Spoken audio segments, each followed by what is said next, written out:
Okay, so today we are going to start with uh, reactive synthesis. So this was a tutorial I gave. I'm essentially I'm not going to write too much for two things. One is that we don't have much time left. We would like to sort of wind up with the course in another couple of lectures. And then since I made some of the things already, so it's also maybe we can go through them.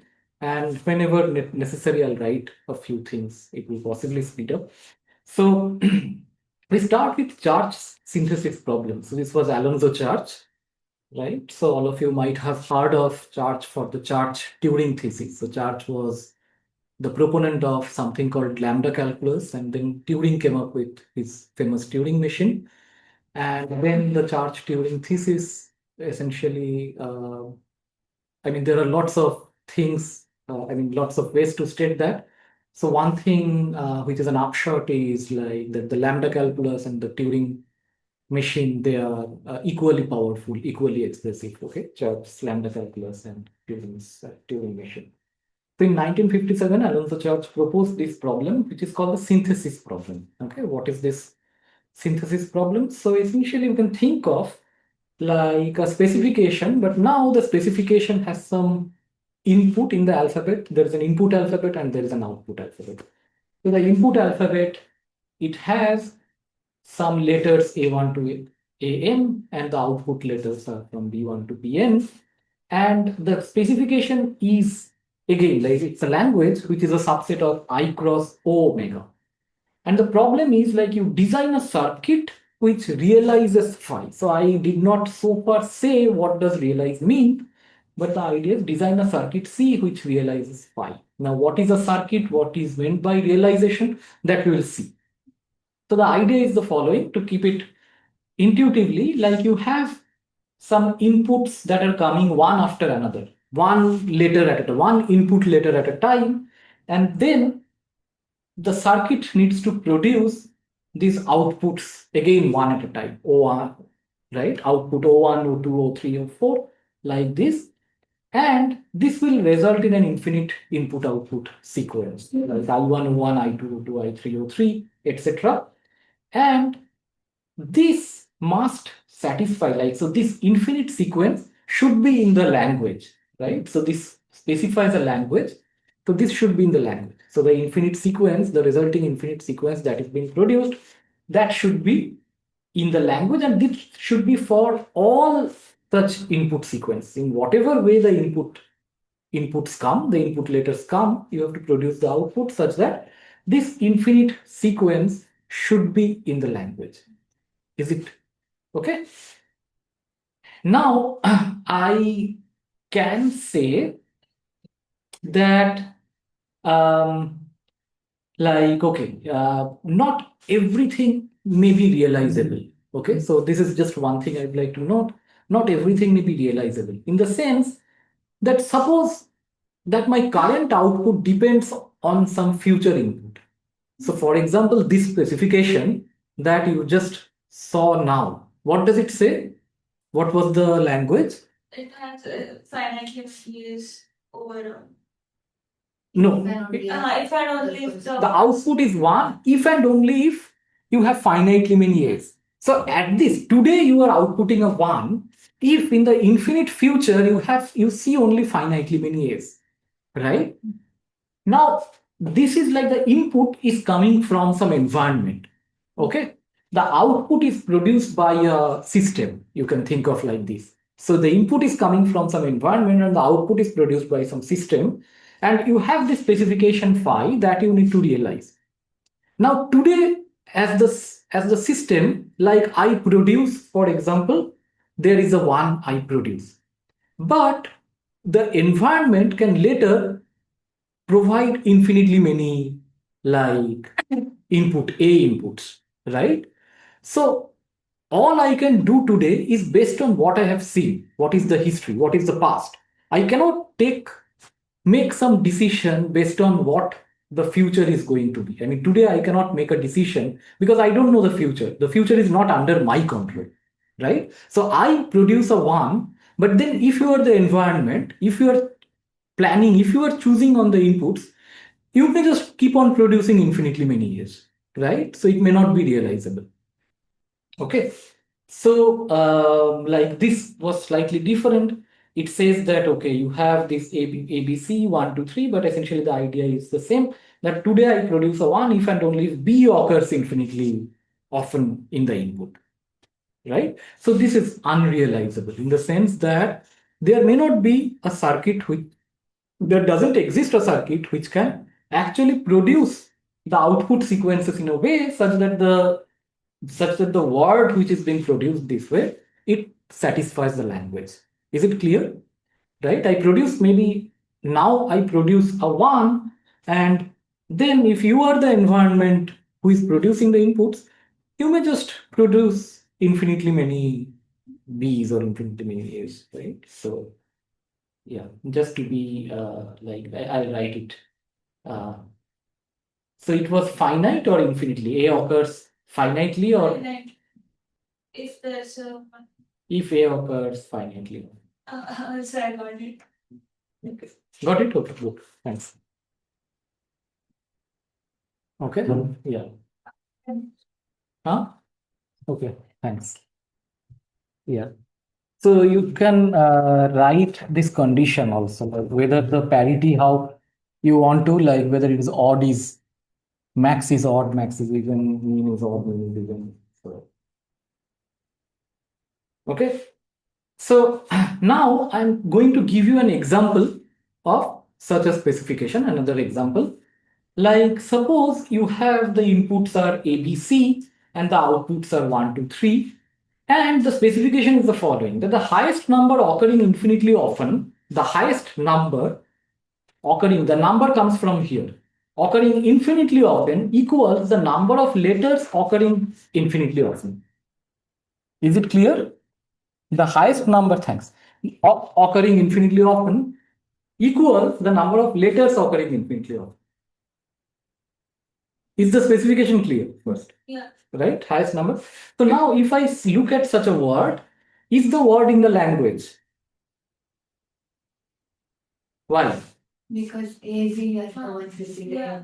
A and B are two letters. The number of letters are, that is 2. And the highest number occurring infinitely often is also 2. Right? So this is in the language. Now I ask you this question, is phi realizable? Is the question clear? So in whatever way I provide you the inputs, can you produce the outputs such that this specification should hold true? Right? Right? So now suppose you are the system player, I am the environment, I am giving you inputs in any arbitrary order, right? And of course, some inputs will occur infinitely often because there are only finitely many letters. Some letters will occur infinitely many infinitely often, and then there's an infinite string, right? I'm producing the infinite inputs like infinitely many strings. And now the question is that, is this satisfiable? So you have to find like a way to preview the output. First of all, if it is, if this is, if phi is realizable, here we call it. So I'll define what is realizable. You have to produce the outputs in a way such that indeed the number of letters that are appearing occur also, like that is also equals the number of sorry, the highest number that appears infinitely often equals the number of letters that are occurring infinitely.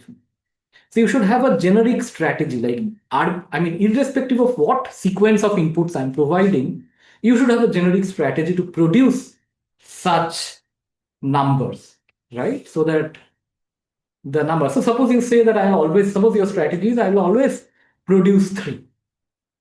I can beat you easily, right? I can only give you A. And yeah, so then it doesn't satisfy. So what can be your strategy, if at all it exists, then you indeed satisfy such a specification.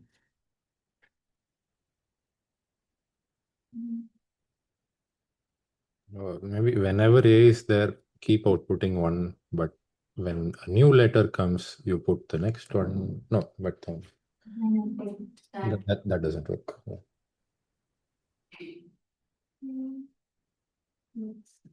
So whenever A comes, you produce 1. Whenever B comes, you produce 2. Yeah, but then they can only stop producing B, and that will be a failure. Yeah. Then it doesn't satisfy.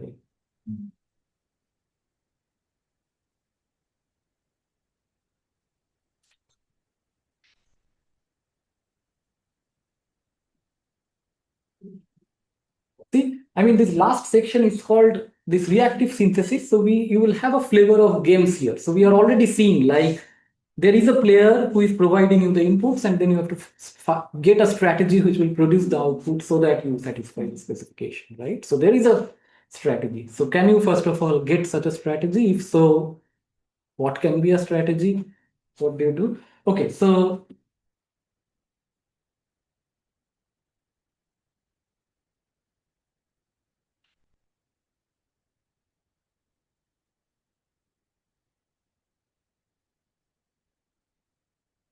okay, so I'll Can it huh. some like say suppose we are seeing a letter till now. Hmm.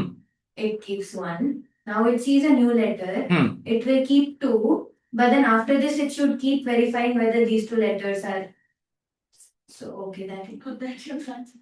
No, like if we divide the input in some kind of Mhm. Some kind of in some way, and then you want to check like how many letters you saw, right, in that those intervals. But what are those intervals? Okay, so this is I'm giving you a hint.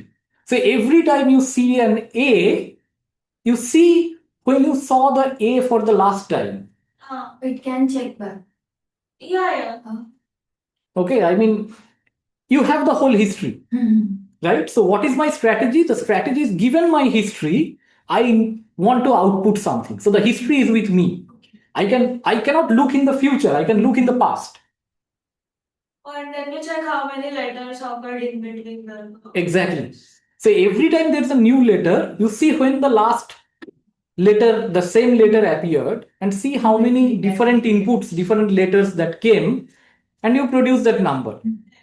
Okay. So for example, if you have A, B, and maybe even C after a while, then whenever there is, let's say you get the C, you see when you got the C. Maybe you got A, B, C, C. So like, okay, you get C the second C, then you see, okay, I saw only the C here. But when you see the first C, maybe you can say that, oh, I did not see a C earlier, so it may be this thing. But after that, again, when there is an A, but then you can see, okay, like the previous A between this A and the previous A, both B and C and A also occurred, so I'll produce 3 now, right? So now, so this is the previous this thing I showed, like the word. And now here, if I just want to use this strategy, so on an input I, the circuit outputs the number of the number, which is a count of the number of different letters since this last occurrence of I. Exactly what I say, right? So Rishabh, if you have questions, you can always stop me and ask me. Okay, like is it clear? Like, I mean, was it okay? Like what I said? In some sense, that player is trying to construct an automaton for. Yeah, the player is trying to construct an automaton. You are right. Exactly. The player is trying to construct an automaton for the strategy. So now if I look at this word, like this set of sequence of inputs, and if I now construct based on this strategy, this was some arbitrary word which satisfies the specification, but now we have defined such a strategy, such a way to actually construct the output sequence, which we think will satisfy the specification. Then you see that first you see an A, I'll give a 1 because this is the only thing I'm seeing. I see the B, I'll give a 2 because, okay, I've seen from the previous B, which never happened, I see both A and B, I produce a 2. C, I give a 3 here. Next, here I produced a 1, but like, okay, whenever there's an A, but now here there is an A, I see the last A. In between, I've seen all A, B, C, I will produce a 3. There is the C here, and here you see when was the last C. This was here between the C, you also see an A, so both A and C, you produce a 2, and so on, right? Like here you see a B, so now here there is a B, and the between these you see both ABC, so you produce a 3 and you continue. Clear? So given such a specification, like, okay, now you can possibly get yourself convinced that this indeed works. So this is a strategy which indeed works. But if I give you an arbitrary specification, it may not be immediately clear whether this is realizable or not. I mean, some of the specifications may be somewhat quite difficult to understand whether you actually have a strategy or not, right? So this is the thing that we are going to see for a while now. I mean, pretty much all of today, and maybe in the next lecture also part of it. Okay.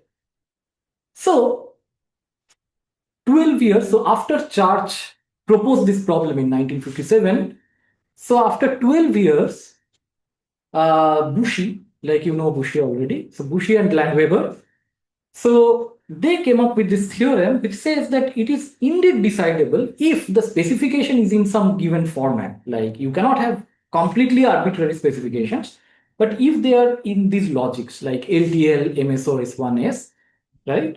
Then this is indeed realizable. Okay. And for a yes instance, there always exists a finite state program, right? So you can think of the strategy as a kind of an automaton. Like you have to remember some history. What is the history? That like sort of what are the different possible things, possible letters that you have seen, right? So that is the history. I've seen either A, I've seen both A, B, I've seen C, and this is the thing. And that you can encode using finite amount of memory. Okay, finite amount of memory. Finite. And this is like a finite state program and which can realize the specification. And all it says is that I can in fact compute the strategy algorithmically. I can compute the strategy algorithmically. Given such a specification, which is in S1S or MSO or LTL, I can compute the strategy algorithmically, and the strategy requires only finite amount of memory, finite. So the strategy can be finitely represented. Okay, so this is the famous Bushi-Landweber theorem, which was in 1959. Now, this we can see this as a game. It's a game between an environment and a system player. So, in the case of model checking, what you have is like you can think of like the environment and the system, like they are together, like sort of giving you some executions or a set of executions, and you are checking whether this satisfies the specification, right? There is the execution produces a run, and the run satisfies the specification. It's there in the model checking, right? And in the case of synthesis, the thing is that given a specification, you'd like to synthesize or construct a system which is correct by construction. What I mean is that, like, no matter how the environment sort of produces its inputs, you may have some model of the environment. So given that model, no matter how the environment produces the sequence of inputs, you'd like to have a system which will produce, which will have a behavior such that the resultant thing, like you have the word here, this infinite word, it will satisfy its specification. So the idea is that you would like to construct such a system given the specification. Okay, so that is the idea of the synthesis problem. You would like to construct such a system. So the system is not given to you. In the case of model checking, the system, let's say an S is given to you, and you are trying to see that if the behavior of this thing is satisfying the phi. Here, you are given the phi and you are trying to produce such a system which is correct by construction, no matter how the environment behaves. Okay, so this is the thing. So this is like you can, again from phi, you can have this automaton A of phi, and you can check whether the language of does there exist a system such that the language of the environment and the system together, it satisfies phi, or the language is a subset of A of phi. Clear? So this is the thing. So now I can think of both the environment and the system, they are like two players. So the environment's objective is to violate the specification phi, the system player satisfaction is to satisfy phi. Clear? So the environment is trying to violate phi and systems is trying to satisfy the phi, right? So there is a constant interaction between the environment and the system that is happening. And so this is the the play. So you start with E0, S0, then E1, S1, E2, S2 like this. So there's an input coming from the environment. So the environment gives an input I0, it evolves to a state E1, then gives I1, evolves to state E2 and so on. The system is starting from S0, gives an output O0, goes to state S1, then outputs O1 and S2 like this. But this is happening like after I0, it outputs O0. After I1, it produces O1 and so on. Okay. So the objective of the system is to satisfy phi, and the objective of the environment is to, it's an adversarial, right? And this can be in LTL or MSO or some logic. Now we can think of this as like it's a game between the two players where the system player wins if the resultant play is in the language of the phi, of the specification phi, otherwise the environment player wins. Okay, so now we want a strategy. Like this is what we were just, that example we were trying to sort of illustrate with, that we want a strategy of the system player sigma is that wins against any strategy of the environment player. No matter how the environment produces its inputs, it should be able to win, right? So for example, in that this example, like the number of letters should be equal to the highest number, or the highest number should be equal to the number of letters that is appearing infinitely often, right? The highest number appearing infinitely often should equal the number of letters appearing infinitely often. So if for example, your strategy is just to produce the output is just to produce 2, then the environment can have a strategy which will say, okay, I'll always produce A, right? So that strategy is not winning strategy, right? Because the environment can, it doesn't win against this strategy of environment where the environment is going to produce just this thing, right? And both the players know about each other's strategy. Okay, so this is my strategy. I can produce anything in any order, and your thing is like, so I can produce the A, B, C in any order, and your strategy is maybe to produce just one. Okay, if you say that I'm just going to produce one, then my strategy is like, okay, I'll just continue to do some A, B, A, B, A, B, A, B, like that, right? But if your strategy is just exactly the one that we saw, which is like you see the last letter and then count until now what are the number of letters that you have seen, right?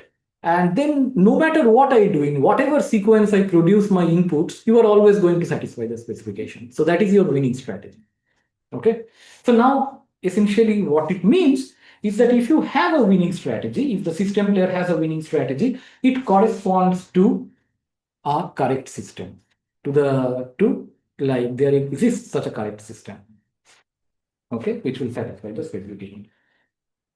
Okay, so now, I mean, this is just another illustration. You can see this as some kind of a Kripke structure or a transition system where you have, these are the inputs that are coming from the environment, and then based on like whatever the specification that the system player wants to satisfy, it will choose the specific transition. So the environment comes, environment produces some ABC, and then if I am here and I say that, okay, initially I'm 1, I want to again see a 1, I'll take this transition as a system player, right? Again, the environment comes with, let's say, a B, and then I say that I want to produce 2 as the output. So the outputs are here, right? These are the outputs. And if the environment says it's a B, I'll give like a 2 maybe. Then again, the environment says something, I'll say I will again produce a 2. Like if my output, the specification is like that, irrespective of the input, the output has to be of this format, right?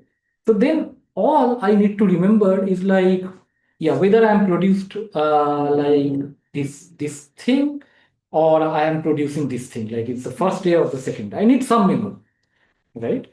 So that's the thing. So we'll see that in fact the logical specifications that we saw, logical specifications can be converted into a state-based winning condition. And the state-based winning condition is very similar to like this automata that we have seen. Like you have LTL, you can construct an automaton corresponding to that LTL, right? You can have an omega regular automaton, like either an NBW, or you can construct a deterministic Rabin automaton or a deterministic parity automaton and things like that, right? Corresponding to the logical specification, right?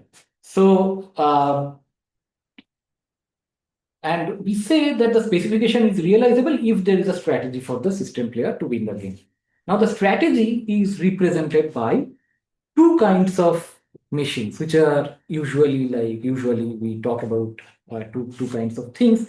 In general, they are called, there is a name for this. It's called a transducer.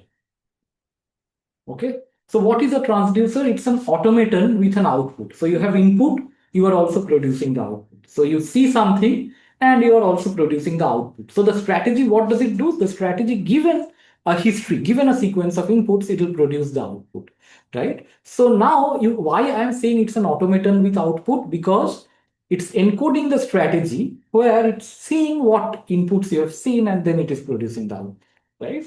So the strategy can be represented as a milli machine. Why? What is a milli machine? Essentially, where the outputs are on the transitions. That is a milli machine. Okay. What is a Moore machine? Where the outputs are on the states. Okay. So this is like an automaton. So I say that the first input, whatever be the input, I'll produce one, then I'll again produce a one, right? So I'm keeping two states here. Then I will produce a two, then I'm again producing two. So this is a milli machine, okay, on the, and this one is an example of a Moore machine. So the first input, after the first input, I will have a one. So this is a labeling on the state. Then again, I'll have a labeling on the state one. Then I have two, two, three, and three, like that. So this is an example of a Moore machine. And I mean, what we know, it's not very difficult to show. Again, I usually teach that in the Automata course, that Moore machine and milli machines are equivalent. You can translate a milli machine to a Moore machine and a Moore machine to a milli machine with some sort of, sometimes like it may require a few more states and things like that. Okay. So they are given a particular milli machine, so which means that an input to output specification, you can get either a milli machine or a Moore machine, translate one from the other. Okay. So sometimes it can happen that the milli machine requires fewer states, whereas the Moore machine, to represent the same strategy, may require more states. Okay.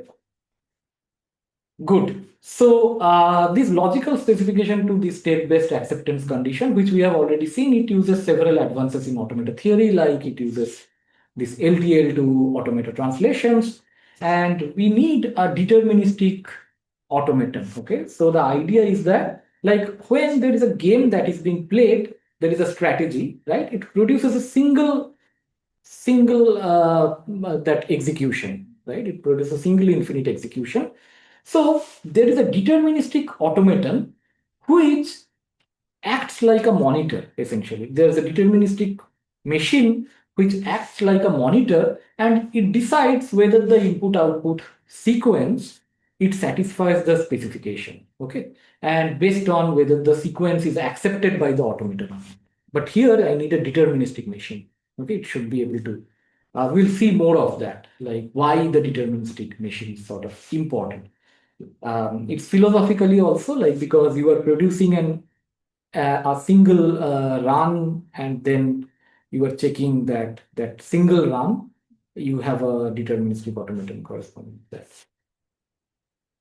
Okay. And sometimes what happens is, like, you see that this is a game, but one may also say that I'm giving you a game separately, and I'm giving you a separate referee automaton which gives the specification. Okay, so there is a game and there is a specification. Then whether one of the players satisfies this winning condition, the specification, you can take the product of the game and the automaton, and you get a larger game on which you can play. Okay, so which will automatically take care of the accepting condition or the specification. Is it clear, like what I'm saying? I mean, we'll see all these things in more detail, but like, you are given a game.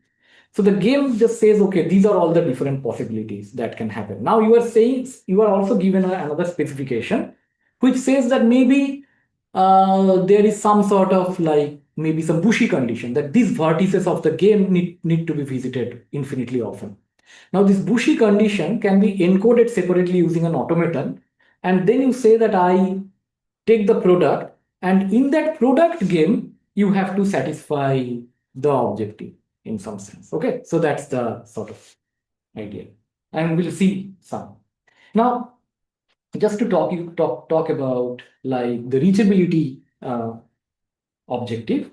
So this is this, I mean, in general, these two-player games, they model this mathematically, this controller synthesis problem, and these can be thought of as some kind of games on graphs. Okay, so there are these graphs, and the game, the graph can have vertices of two I mean two kinds of vertices. One is the system vertex, like these are vertices which are owned by the system player, and there are vertices which are owned by the environment player. Okay, so now when a general game is given, it's not always necessary that like the system player and the environment player, their vertices are alternating. Like in the reactive synthesis, we saw that there is an input from the environment, there is an output from the system, input output like this. Here it may be the case that okay, you have a player system player vertex, you go to another system player vertex, and maybe here you are in a system player vertex, you go to another system player vertex, and so on. But this is, I mean, not very different from the case where the system and the environment alternates. In the sense, you can always say that there is something like an environment vertex in the middle. Okay, so you can always say that. Okay, so it doesn't make much of a difference. So when I give you a general game on a graph, we are not always going to enforce that a vertex of the system is going to follow a vertex of the environment and vice versa. Okay, but I mean, this is without loss of generality.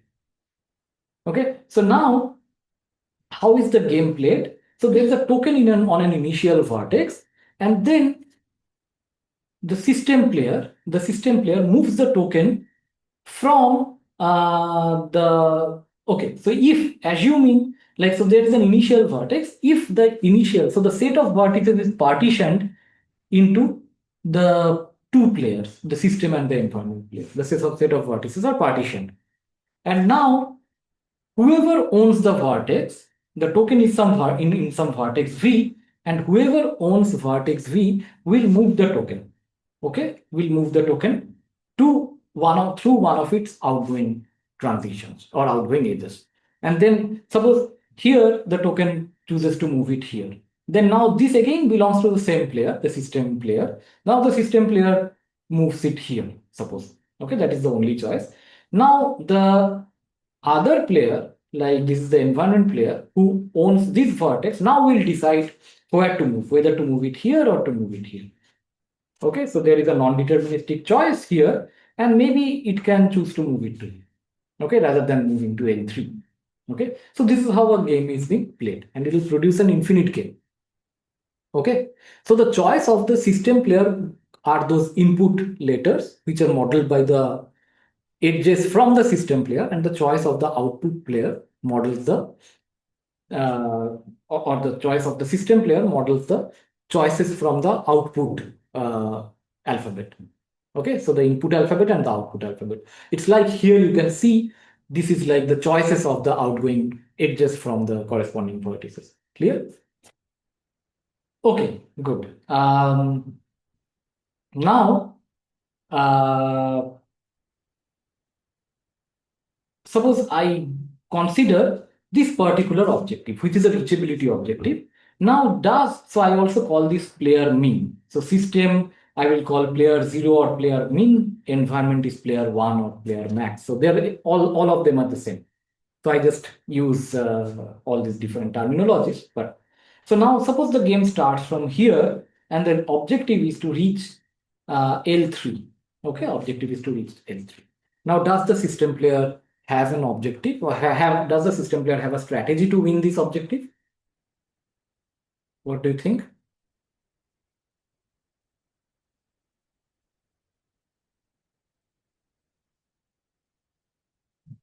No, Why? because L1 is taking the L1, L2 transition.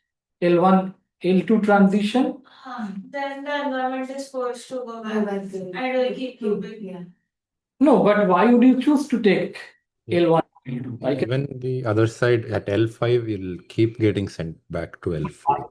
choose this. I mean, this is like you know that you will never reach. The player has. Sorry, I got confused. Yeah, I was thinking. Sorry. So first player main place. So the circle is the mean. Circle is the mean, and the square or the system, and this is the environment. This max. So I would like to, like, I being the system, I am the system, I would like to reach L3 irrespective of how the environment behaves. So first it wants to go to L4. It may want to go to L4. And from there it has to go to L5. It has to go to But L5. from L5 the environment will keep going back to L5. From L5, the environment can always send you back to L5. Right? You may not be able to win, that's why, right? Because I have my own choices, but I cannot have any control on the choices of the environment. Right? So hence I do not have a winning strategy. Clear? Now, okay, so these are things we have seen, like, so these are things I included in the tutorial, but I'm going to skip pretty much all of this. So essentially the idea is like, how do you specify these specifications using logic? And here I talk about like this S1S and these sort of things. So these were things I was talking about in this tutorial, but we have seen all these, like, okay, you can in fact have these specifications over infinite words using the logic, using monadic second order logic. So in fact, you can need the predicates, logical connectives, quantifiers, and you can need second order variables, right? So we saw, if you recall, that this is the language 0, 1 star 1 omega, which can be expressed using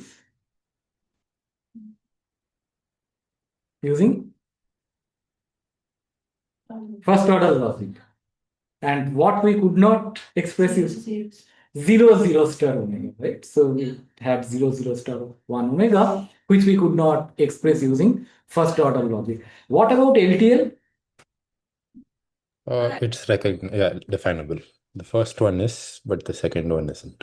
The first one is, but the second one is not, right? So yeah, so both of them, like the first one, 0, 1 star 1 omega, they were definable by first order logic as well as LTL. But the 0, 0 star 1 omega was not definable by neither of them, nor by LTL, nor by not by first order logic, right? You needed the second order variables, quantification of them. Good. So yeah, this was the syntax of monadic second order logic, if you recall, and then we skip. And so essentially all these automata came up, like all these automata to solve the decision problems in these logics, right? So about all the different automata, like the Bushi automata and all, Rabin, etc.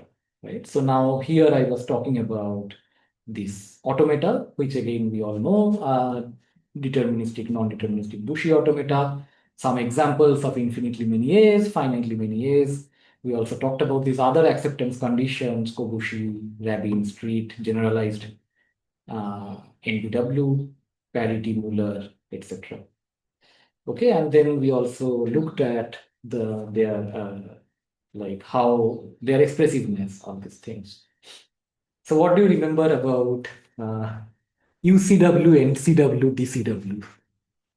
Quick quiz. NCW, DCW, UCW. DCW is weaker and the rest are equivalent. Sorry, DCW is Weaker and the rest remaining two are equal and equivalent to NBWs.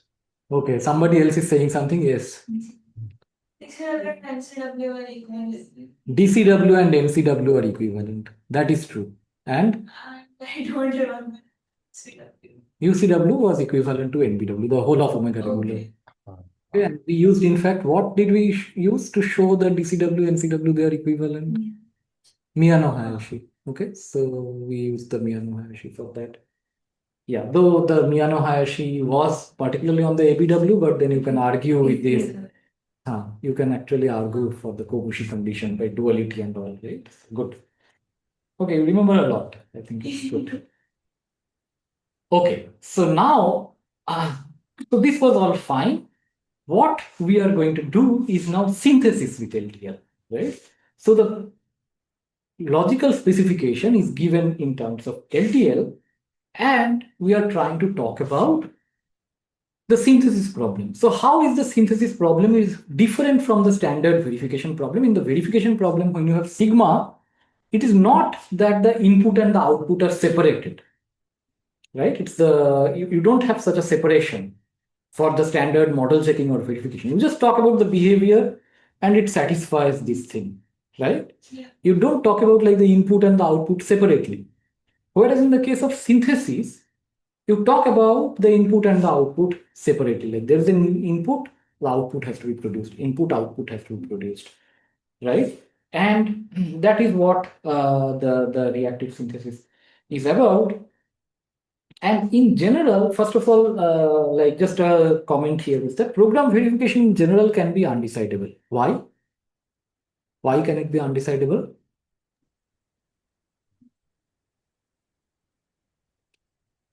In general, why is program verification undecidable?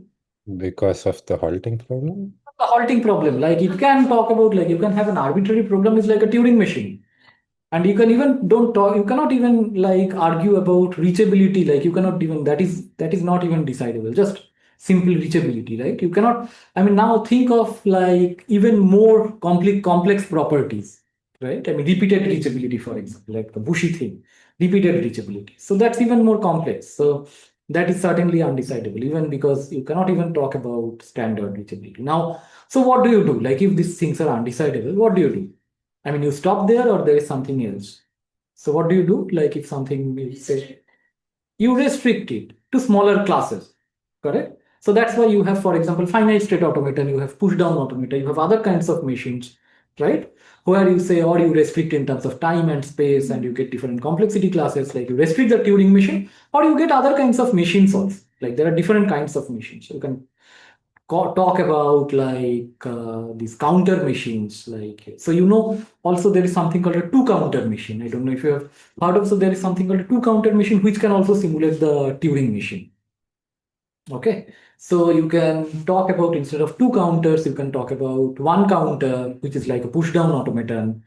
And or you can say that, okay, I have two counters or multiple counters, and then I'm going to use the counters in different possible ways, and some restrictions on that. So there are different kinds of machines. So not only Turing machine is not the only kind of machine. So there are lots of different kinds of machines, and different machines are used in order to talk about in modeling certain kinds of things, and they may have different kinds of complexity. Okay, so you can talk about, for example, push down thing to talk about context free properties, right? It may be much easier rather than just talking about, like, if you have a stack, you are talking about context free properties. It possibly models things in an easier way rather than looking at the whole Turing machine and trying to simulate things.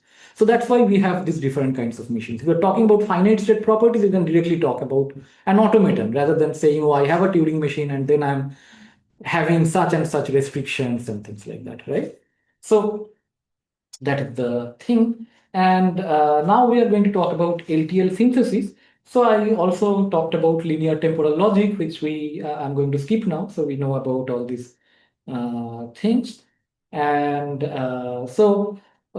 we had this thing that given an LTL, we can translate it into a GNBW, right? So that is how we did LTL, like satisfiability and LTL model checking, correct? So we talked about the closure and elementary sets, and which are the states of the GNBW from these elementary sets and so on. So this was the formula which we saw, that given an LTL formula over the set of atomic propositions, there exists a GNBW which such that the set of words satisfying the formula phi is the same as the language of this automaton A phi, GNBW A phi, and the automaton can be constructed in exponential time, right? You recall that we had the closure, and then the number of possible such elementary sets can be exponential and so on. And the number of accepting sets can be bounded by order phi, because the accepting sets were related to the until formulas, correct? And so yeah, we saw some examples earlier of next A and A until B and so on and so forth. Right. Now again, coming back to the synthesis. So this is the thing, that here the atomic propositions are partitioned into inputs and outputs.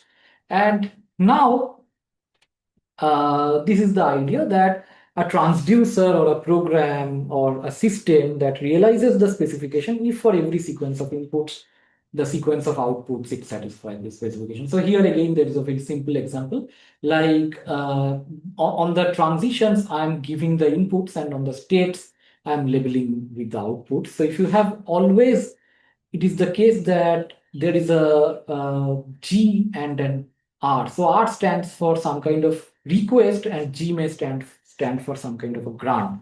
So whenever there is a request, the grant has to happen at the same time. Okay, so there is a request, and then this is granted like that, and there is a request, this is granted. The output is immediately you have to grant, and if it is not R, then it is not of G. Correct. So this is what it says. So you can in fact, like corresponding to this specification, you can draw such a model. Now, what is a strategy? So we were talking about a strategy. So what is a strategy? So a deterministic strategy. So strategy can also be like a randomized strategy, which we are not going to talk about here, because this is not required, I would say, for such objectives. So a deterministic strategy is a function which, given a sequence of inputs, it produces the output, right? So you recall what was I? I was from that alphabet, like input alphabet and then the output alphabet, it was partitioned. And for such an input sequence, we use, this is the output sequence, okay? So you have this X, and you are producing them one by one, right? So it's from I plus 2. You are producing them one by one. And so this is how I call the entire execution or the entire sequence, the input output sequence that is being produced, which is like X, then a circle cross with an fx. So this is in I cross omega. A strategy is implemented or represented by an IO transducer, which I said like it's a Moore machine or a milli machine. Okay. So now, okay, so let's try to define such a transducer. Okay. So in the transducer, you have again, like it's an automator, and you have a set of like inputs and outputs. And this tau, there are two functions. One is the transition function, like the one that you have in automaton, and you also have an output function, tau. Now, the I is the input, O is the output, and you say that this is the transition function. From Q, you take the input I, you go to Q, and then in the case of Moore machine, the tau, the output function, is from Q to O, right? Because it's the labeling on the state which will give the output. And for the milli machine, it's like Q cross I gives on the transition, you get an output. Okay, now I can define an extended transition function also. Like it's like if I see a sequence, a finite sequence of inputs from a state, where shall I reach? Which state shall I reach to? So it's like Q times I star, you go to Q. And delta star Q epsilon is Q. Okay, so this is how I'm defining this delta star function. Okay, so it's important that we write this formally. And if delta star Q I0 to Ij is like delta of delta star, so inductively I'm defining. Okay, so this is the base case, and delta of delta star Q starting from I0 to ij minus 1, and then I read the letter ij. Clear? Then the transducer, it induces the strategy which is called F tau from I plus to O, where if you read such a thing, okay, so this is the strategy is the F tau. Okay, so how is this strategy defined now? The strategy is a function.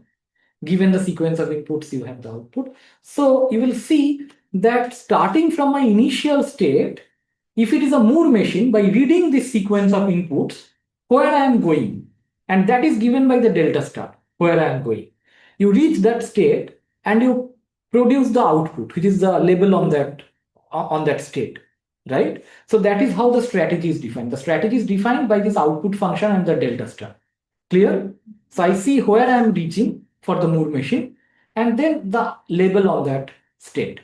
If it is a milli machine, then I see where I go by reading ij minus 1 and from I0 to ij minus 1, and then the transition, because the output is on the transition, I see what is the output on such a letter. Okay, and then I get this. And these machines, the milli machines and the Moore machines, they are all deterministic. They are all deterministic. Okay, so because if by reading something I go to two different states and they have two different labels, then it doesn't give me a unique strategy, right? It has to be deterministic, right? So yeah, this denotes the entire computation. This is the output sequence and so on. Now, here, so I say that given such an LTL specification phi over IO, I say that there is a transducer T which realizes phi if and only for every x in this input sequence, the computation satisfies the phi. The computation x cross T of x. So I have the transducer. So T of x is the output sequence. X circle cross Tx satisfies phi. Okay. And if such a T exists, then we call the specification to be realizable. So when is the specification realizable? If there exists such a transducer. If there exists such a transducer, that means if there exists such a strategy for the system player, then the specification is realizable. Okay. So there can be examples of specifications which cannot be realized. So essentially something you cannot, I mean, the specification is such that you cannot decide on the output at some point of time just based on the past, but it depends on the future, right? So you output a 1 if and only if the input contains finitely many years. And what about what is LTL realizability? Given an LTL formula, so this problem, so it's a decision problem, right? So it's a decision problem which says, given an LTL formula, does there exist a transducer realizing phi? Is phi realizable? What is the synthesis problem? If the answer to this above question is true, if it is realizable, then output such a realizing transducer. Okay, it's a functional problem, like which is a synthesis problem. I'm not asking for a yes no thing, but I'm asking for give me the transducer. You have to synthesize the transducer. So this is like the synthesis problem. Okay. So now we are going to see that this problem. Okay, so now so I was telling you that indeed we are going to have such a thing as a game, right? So if there is a strategy for the system player, winning strategy for the system player, that means that it is realizable and you can actually get synthesize such a like you can encode the strategy with the help of a transducer and you can synthesize the strategy, right? Now, if it is unrealizable, what does it mean? If it is unrealizable, There is no such. there is no such strategy. Okay, so I'm talking about this condition, like this objective phi, and then I'm talking about a game, and in that game the system player does not have a winning strategy. Okay, so let's see what sort of game they look like. So here is the example, like, so I say that this is the specification. What is the specification? So you have the sigma I and O. and I say that the first output is 1 if and only if there are finitely many A's. Right? It looks familiar. The first output is 1 if and only if there are finitely many A's, and you give me a DPW for this. Okay? So I want a deterministic parity automaton which looks like this, and I think both of you are convinced that it should look like this. And the parity condition I use is that maximum priority that is seen infinitely often is even. Excuse me. Sorry. So this is my input I equal to AB, and the output is 1, 2. So I'm saying that the first output is 1 if and only if there are finitely many A's. So if I see infinitely many A's, then I would like to see a 2. If there are finitely many A's, I would like to see a 1. Right? So this is indeed a DPW which does this, because suppose my first output is 1, and then I would like to see finitely many A's, right?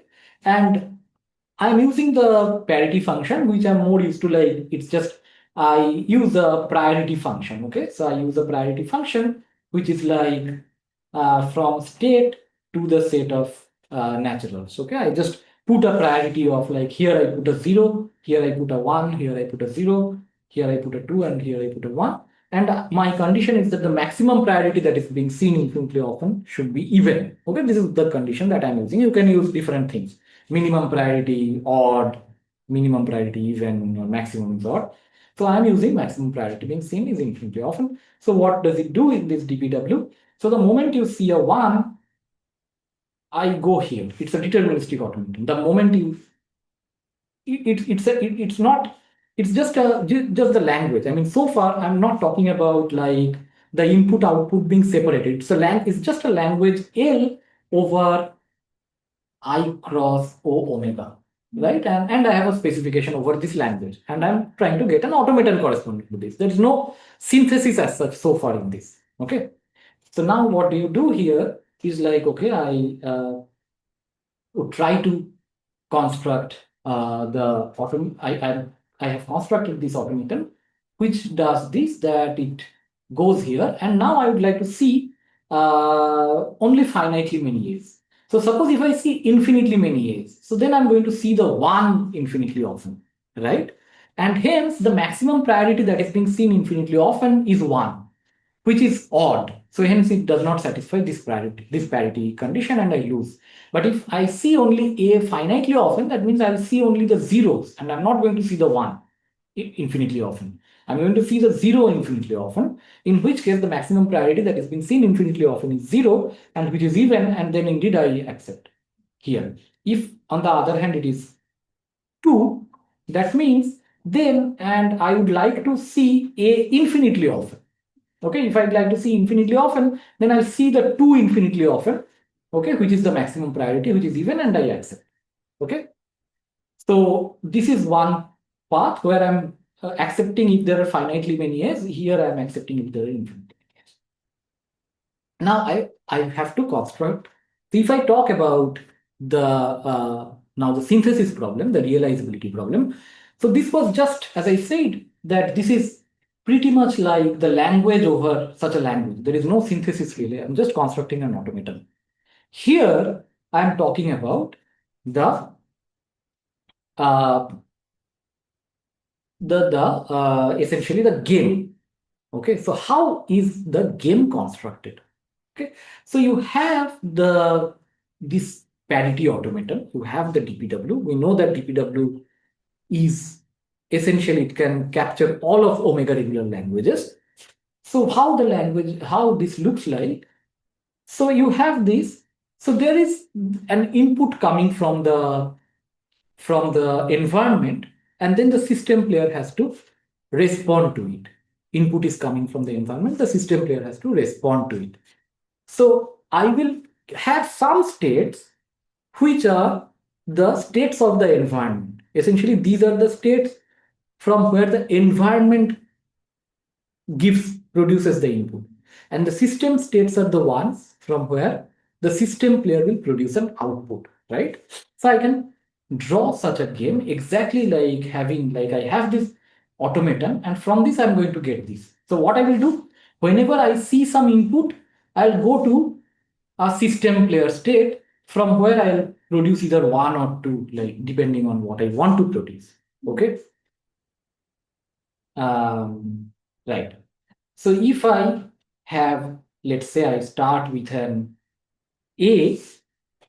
Okay, so this is my input. It could have been some B also, doesn't matter. Like so it's just a part of the game. The whole game can be slightly larger.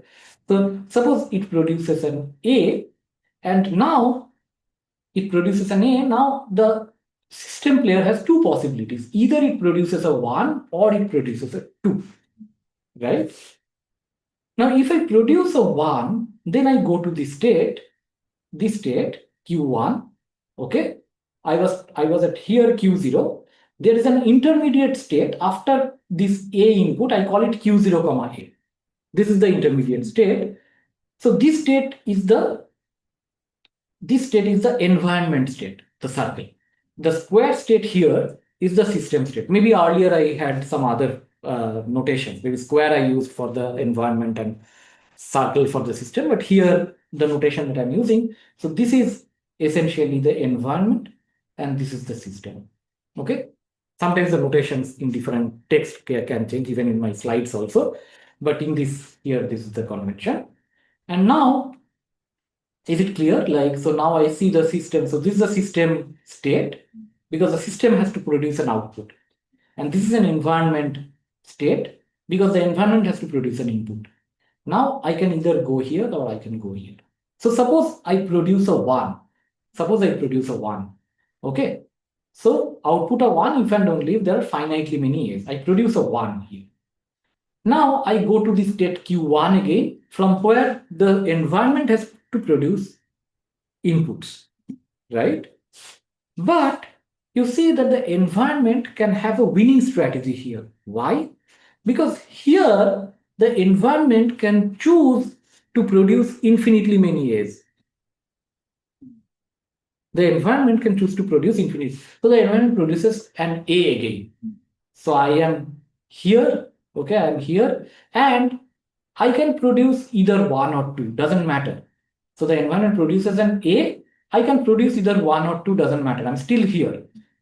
And this is what is happening. So I'm here and I'm producing this. It doesn't matter because the input is always coming from the environment, right? So the environment can always choose to see this infinitely often. And I don't have a strategy. Even initially, I could have chosen this thing. But then here the environment could have produced only B's. Okay? And I don't have a way to win anymore. Okay, so this is a parity game. Now this has become a parity game. So all these states, wherever if you just project it to the first component, so the environment states are the states Q. The system states are all Q cross sigma states, right? But if you project them to the Q component, then you get the corresponding parity always. Okay, so this is how we are constructing the game. And here, since it is unrealizable, the environment has a winning strategy. Clear? Yes. Okay, so we saw an example where it is unrealizable, and indeed the environment has a winning strategy. Now I'm saying that this problem, LDL synthesis problem, is 2 exp time complete. What is 2 exp time? Like a double exponential time. It's complete for that. So the lower bound, yeah, and it also says that if the formula is realizable, we can compute a transducer that realizes it, right? Because if it is indeed, like we'll see this, if it is indeed realizable, we can actually construct the DPW, the deterministic parity word automaton, whose states will be used as the memory states of the transducer. The DPW states will be used as it's not exactly the transducer because it doesn't have any output, the DPW, but like the states of the DPW, it will kind of be the memory states, like what all things I have seen so far, and accordingly, like I should produce the output. Okay, so anyway, so let's try to see this, uh, because the thing is that like you want to have a strategy from here. Okay, in this game you want to construct a strategy for the for both the players, for the environment player and for the system player. This is a parity game.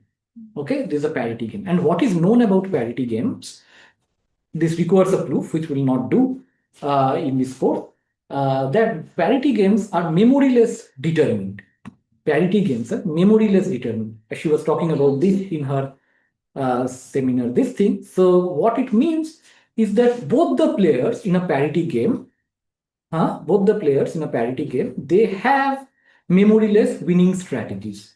Okay, and a game is determined if in every play, either like player one wins or from every vertex, either player zero has a winning strategy or player one has a winning strategy. Okay, and from every vertex, one of the players, exactly one of the players, will have a winning strategy.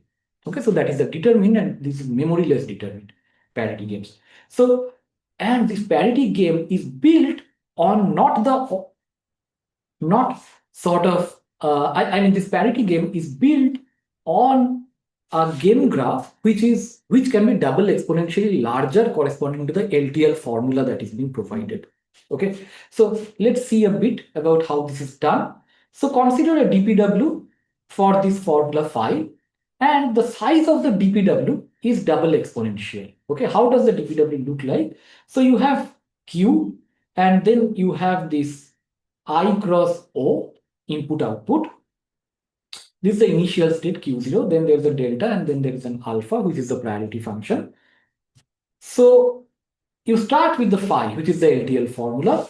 You can construct a GNBW, right? You can construct a GNBW, and this we saw already exponential, right? This is n log n size. And you can construct an NBW from this, which is slightly larger. And there is a construction by Neil Peterman from 2006, which translates the NBW to a deterministic parity word automator, DPW. Now, this produces another exponential blow up. This produces another exponential blow up. So how is the blow up? How does it look like? Is like if you have a if you have an NVW of size m, then the DPW will be of the size 2 raised to order m. Okay, from m 2 raised to order m. And what else do you have in DPW, like other than the states? How many such these priorities, how many priorities you have, right? So that is also of the order n. Okay, so I call it, let's say, D.